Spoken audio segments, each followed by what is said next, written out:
د ملي بیرغ په هکله د چارواکو ویشلي نظرونه دا چې د ملي بیرغ په هکله یې څه ویلي ملګرو، که غواړئ چې پوه شئ د ویډیو تر پای راسره پاتې شئ او مهمو خبرونو لپاره در سره AFG نیوز چینل په درنښت سره سبسکرایب کړئ.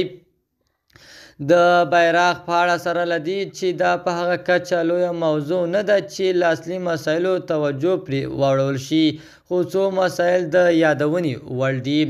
لومړی، که د جمهوریت پالونکو دا منطق وای چې دا د افغانستان د اسلامي جمهوریت ملي بیرغ و، نو هغوی باید پوه شي چې کله ټوله بیړۍ ډوبه شي د کوچني پرزې یا تختې ژغورل نه ګټه کوي، نه منطقي دی. بل تاسو چې کوم خیانت په غلا، فساد، عیاشۍ او بې بندارۍ له دې بیرغ سره وکړ، بل هیڅ چا نه دی کړی.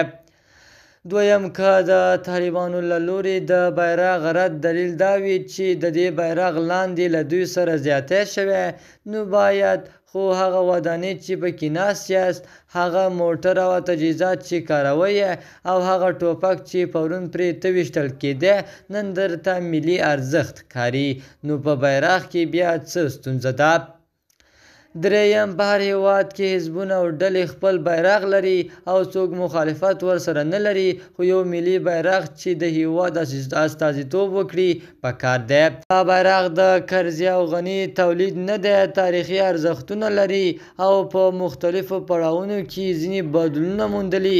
د ملت مختلفې کتلې په همغه اساس د ارزښت وړ بولي او درناوی ورته کوي، خو موږ ته اوس بیرغ ډوډۍ نه راکوي.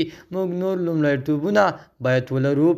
د AFG نیوز چینل درنو لیدونکو، دا زموږ د دې ساعت چمتو شوی خبر د نورو تازه او مهمو خبرونو لپاره در سره AFG نیوز چینل په درنښت سره سبسکرایب کړئ. تر بیا ښې چارې، د الله په امان.